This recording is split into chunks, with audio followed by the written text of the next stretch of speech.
Hello students, how are you all? I'm sure you all are doing really good. So children, let's begin with our next chapter, which is Education and British Rule.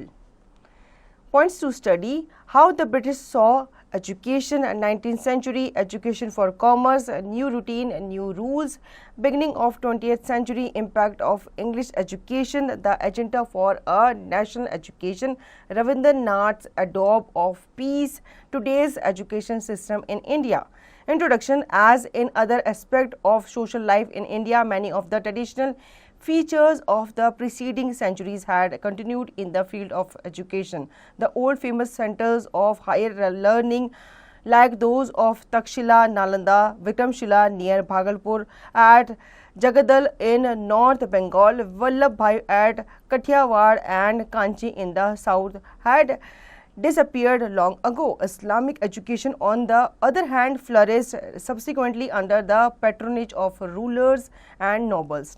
Still, the majority of the Hindu population continued to receive education in their time-honored institution, and with the growth of vernacular literature, they studied their classical works. Speaking about this influence, Thomas Barbington, 1800 to 1859, said, "To the literature of Britain, which has exercised an influence wider than that of our commerce and mightier than that of our arms, before the light of which impious and cruel superstitions are fast taking flight on the bank of the Ganges." तो बच्चों, पहले के time पे आपको पता ही है, तक्षशिला वगैरह, जो नालंदा, जो विक्रमशिला वगैरह हुआ करती थी भागलपुर में, वहाँ पे बच्चों को एजुकेशन वगैरह दिया जाता था, और वहाँ पे जो मोड ऑफ एजुकेशन हुआ करता था, जो लैंग्वेज चूज़ की जाती थी, वो संस्कृत चूज़ की जाती थी। संस्कृत हिंदी में बच्चों को पढ़ाया जाता था। लेकिन ब्रिटिशर्स के आने के बाद इंग्लिश जो लैंग्वेज था, उसका चलन जो था चलने लगा था, और जो स्कूल्स वगैरह थे वहाँ पे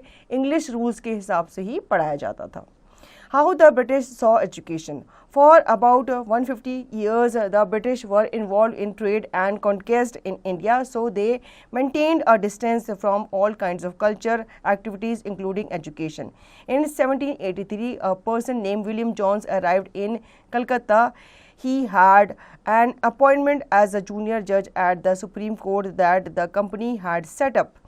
In addition to being an expert in law, Jones was a linguist. He had studied Greek and Latin at Oxford, knew French and English, had picked up Arabic from a friend, and had also learned Persian. At Calcutta, he began spending many hours a day with pandits who taught him the subtleties of Sanskrit language, grammars, and poetry. Soon he was studying ancient Indian texts on law, philosophy, religious, politics, morality, arithmetic, medicine, and other sciences. Jones discovered that his interests were shared by many British officials living in Calcutta at the time. Englishmen like Henry Thomas Colebrooke and Nathaniel Hallett were also busy discovering the ancient Indian heritage, mastering Indian language, and translating Sanskrit and Persian works into English. Together with them, Jones set up the Asiatic Society of Bengal and started a journal called Asiatic Researches. So Jones and Colebrooke went about discovering ancient texts, understanding their meaning, translating them, and making their findings known to others. This project, they believed, would not only help the British learn from Indian culture, but it would also help Indians rediscover their own heritage and understand the loss of glories of their past.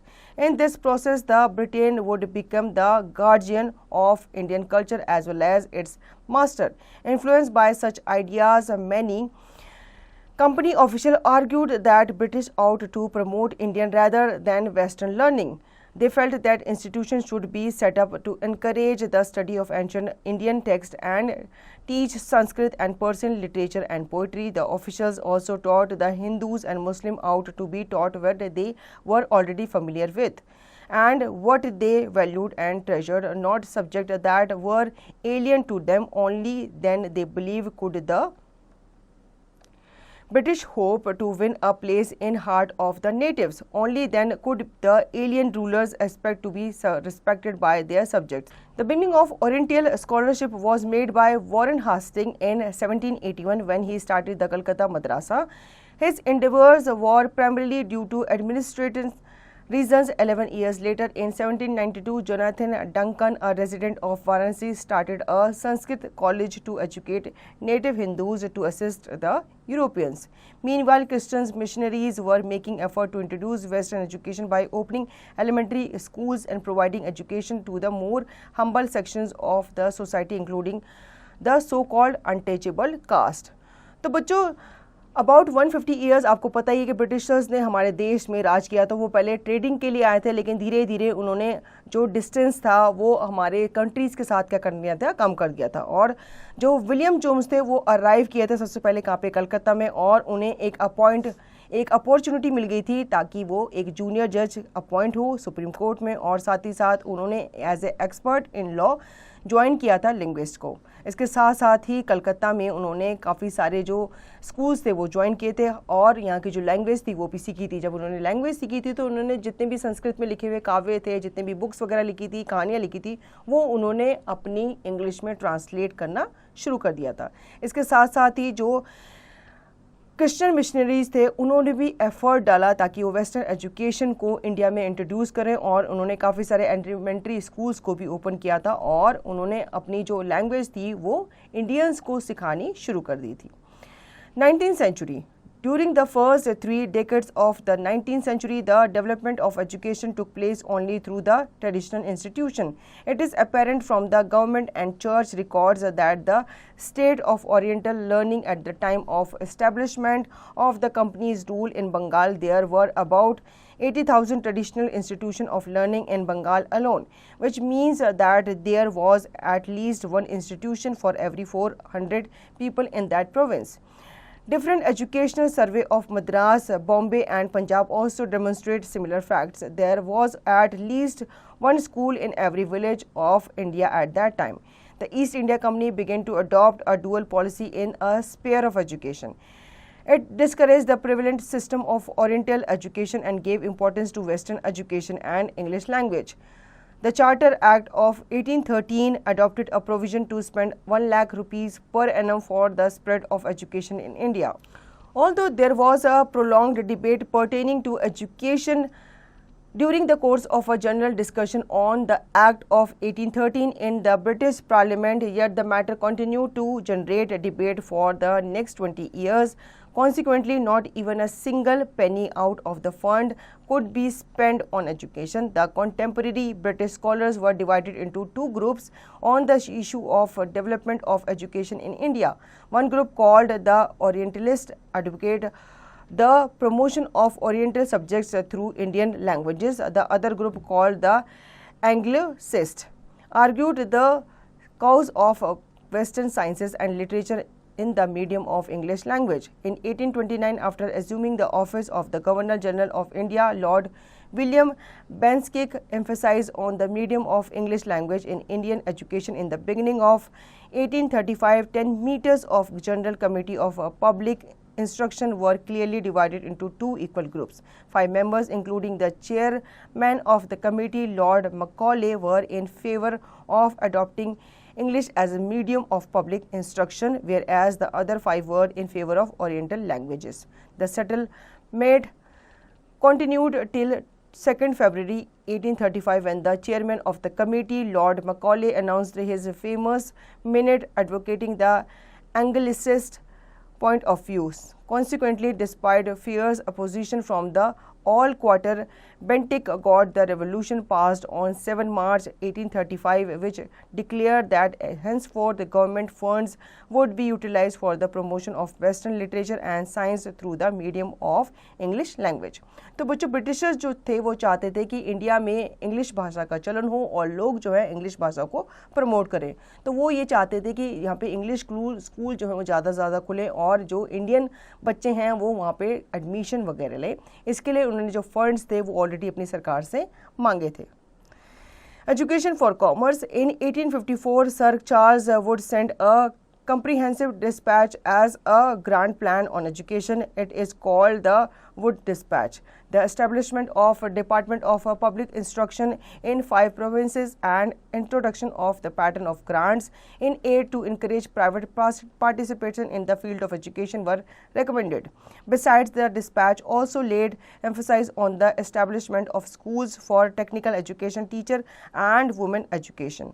Over and above all these, the dispatch recommended the establishment of one university each in Calcutta, Bombay and Madras on the model of the London University. One of the practical uses of dispatch pointed to was economic. European learning, it said, would enable Indians to recognize the advantage that flow from the expansion of trade and commerce and make them see the importance of developing the sources of country. Introducing them to European ways of life would change their taste and desires and create a demand for British goods, for Indians would begin to appreciate and buy things that were produced in Europe. Following the 1854 dispatch, several measures were introduced by British Education Department of government were set up to extend control over the matters regarding education. Setups were taken to establish a system of university education in 1857 while the Sepoy rose in revolt in Meerut and Delhi. Universities were being established in Calcutta, Madras and Bombay. Attempts were also made to bring about changes within the system of school education. तो बच्चों 1854 में जो sir Charles Wood थे उन्होंने कंप्रीहेंस किया था एक dispatch को as a grand plan on education. वो इंडियंस के तौर तरीक़ों से खुश नहीं थे, उनको वो बहुत लो मानते थे, तो उनको वो चाहते थे कि वो हमारे तौर तरीके जो ब्रिटिश तौर तरीके हैं वो सीखे. तो उन्होंने काफ़ी सारी यूनिवर्सिटीज़ जो थी कलकत्ता, बॉम्बे वगैरह, मद्रास वगैरह में ओपन की थी. Now new routes, new rules. In mid-19th century, the government was concerned primarily with higher education, so it allowed the local pathshalas to function without much interference. After 1854, the government decided to improve the system of vernacular education. It felt that this could be done by introducing order within the system, imposing routines, establishing rules, and ensuring regular inspection. Government appointed a number of pundits, each in charge of looking after 4 to 5 schools. Their task was to visit the pathshala and try and improve the standard of teaching. They asked to submit periodic reports and take classes according to a regular timetable. Teachings was now to be based on textbooks and learning was to be tested through a system of annual examination. The students were asked to pay a regular fees, attend regular classes, sit on fixed seat and obey the new rules of disciplines. तो जब उन्होंने schools वगैरह खोले, assemblies जो universities वगैरह खोली, तो उसमें उन्होंने क्या किया, न्यू जो रूल्स थे वो भी इम्प्लीमेंट किए थे. सबसे पहले उन्होंने लोकल पाठशालास को ओपन किया था और वहाँ पे उन्होंने पंडित वगैरह जो थे वो अपॉइंट किए थे. ये पंडित जो थे वो लुक आफ्टर करते थे कि कैसे जो स्कूल में अच्छी तरीके से एजुकेशन हो रही है. उनका टास्क था वो पाठशाला को विजिट करते थे और जो स्टैंडर्ड ऑफ टीचिंग था उसको भी वो इम्प्रूव करते रहते थे. इसके साथ साथ पीरियोडिक टाइम टेबल जो था वो चला करता था और बच्चों को कहा जाता था कि वो बुक्स बेस्ड जो टीचिंग है या जो स्टडी है वो करें. Beginning of 20th century, in 1900 Lord Curzon convened the Conference of Director of Public Instruction, which began an era of educational reform based on its decision. In 1904, the Indian University Act was passed that enabled the university to assume teaching, inspection of college and undertake measures for qualitative improvement in higher education. Under the colonial rule, mass education was neglected and the attempt was to create an urban educated elite that would act as interpreter between the ruler and the ruled. The examination system was emphasized in both high schools and universities. The impact of English education was not even. Literacy and education were more widespread in towns than in villages. The positive aspect was that it produced a breed of educated political leaders and social reformers who played important roles in the freedom struggle of the country. The publication of newspaper and pamphlet brought about an awakening among the masses. तो बच्चों 20th century की जो beginning थी वो काफ़ी important मानी जाती है, क्योंकि इसमें जब यूनिवर्सिटीज़ वगैरह में बच्चे पढ़ने लगे थे तो उस टाइम पे जो न्यूज़पेपर वगैरह होते थे वो इंग्लिश में छपा करते थे, जो सिर्फ ब्रिटिशर्स के लिए हुआ करते थे। लेकिन अब इंडियंस को भी ब्रिटिशर्स की जो लैंग्वेज थी, जो इंग्लिश लैंग्वेज थी, उसकी नॉलेज होने लगी थी, जिसकी वजह से वो जो न्यूज़पेपर वगैरह था वो पढ़ना उन्होंने शुरू कर दिया था, और इससे जो स्ट्रगल था फ्रीडम का वो और तेज हो गया था। Impact of English education. The British encouraged the teaching of English language in schools and colleges as they needed people to work in the administrative office either as clerk or babus. This helped in creating a new class of people who later helped them in governance as well as in controlling many aspects of administration in India. As a result, Christian missionaries who came to India started opening schools where English was taught. You will find many schools in India even today which were opened during those times. One such school is Presentation Convent in Delhi, which is still running and providing good education. Many Indians sent their children to these schools as they thought it would help them in getting jobs in government offices. Do you know that the teaching of English was encouraged by the British rulers to suit their own interests, but it proved to be useful for Indians in a different way. People living in different parts of India spoke different languages, and there was no language that could be understood by all. Use of English by Indians provided one language that cut across the entire country and became a common link for them. English books and newspapers brought to them new ideas from across the seas, i.e. other countries. Fresh ideas from the West like freedom, democracy, equality and brotherhood began to have its impact on the thinking of the English-knowing Indians, which gave rise to national consciousness. The educated Indian now thought of getting freedom from British rule. तो बच्चों English education का क्या impact पड़ा था? Britishers ये चाहते थे कि जो इंडियन है वो इंग्लिश लैंग्वेज सीखे, उनकी लैंग्वेज सीखे, ताकि उनके लिए उनके साथ कम्युनिकेट करना ईजी हो जाए, वो उनकी बात समझ सके। लेकिन इस चीज़ ने हेल्प किया उनको गवर्नेंस करने में, और साथ ही साथ इंडियंस को ये पता चला कि अदर कंट्रीज़ में क्या चल रहा है, लाइक उनके डेमोक्रेसी के बारे में, उनकी जो इक्वालिटी है, फ्रीडम के बारे में उन्हें पता चला, और इससे जो नेशनलिज्म था, उसके फ्रीडम के लिए जो फाइट थी वो और तेज़ हो गई थी। The agenda for a national education. British officers were not the only people thinking about education in India. From the early 19th century, many thinkers from different parts of the India began to talk of need for a wider spread of education. Impressed with the development in Europe, some Indians felt that Western education would help modernize India. They urged the British to open more schools, colleges and universities and spend more money on education. There were other Indians, however, who reacted against Western education. Mahatma Gandhi and Rabindranath Tagore were two such individuals.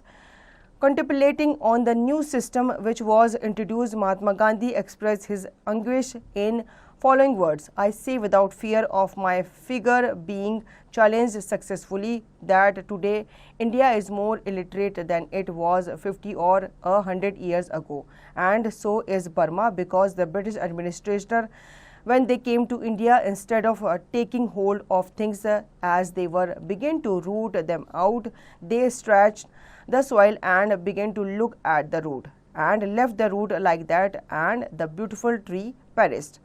The village schools were not good enough for British administrator, so he came out with his program. Every school must have so much paraphernalia, building and so forth. Well, there were no schools at all.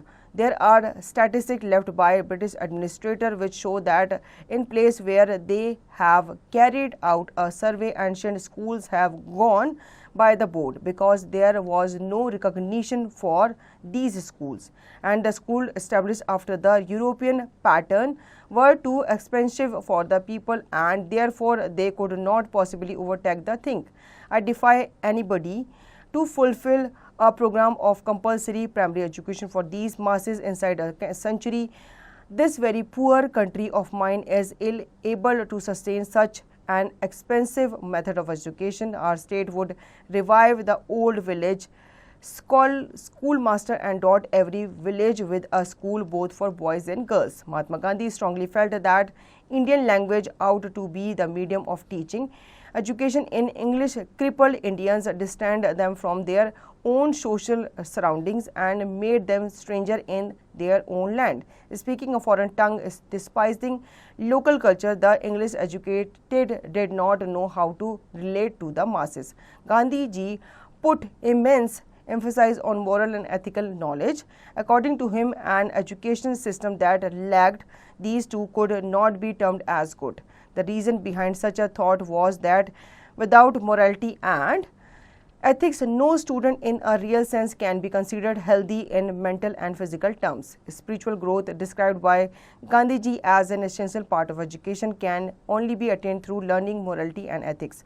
On one hand, where students should gain education under the strict regimens of high morals, self-control and right thinking, on the other, they should also be expected to provide service to the society in general.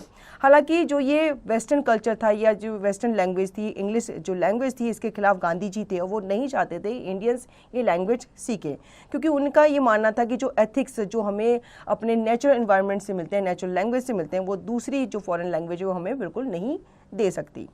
Rabindranath's Adobe of Peace. Rabindranath Tagore started the institution named Shanti Peace Niketan Adobe in 1901 and called it Brahmachari Ashram. He gave an entirely new meaning to the word education. He took education system to the glorious old days of Gurukul system. The aim of this school was to blend the new Western and the traditional Eastern system of education. In the words of Tagore, don't limit a child to your own learning. For he was born in another time, he believed that the children's mind are extremely sensitive to the influence of the world around them. Their mind are always imbibing some lesson and they actually realize the joy of knowing. He believed that children's mind are absolutely malleable and so it is easy to infuse them with knowledge and so that they can attain greater heights in their life. He believed that children should be surrounded with nature which has an educational value of its own. So he established a school where the students would be free in spite of being in a school.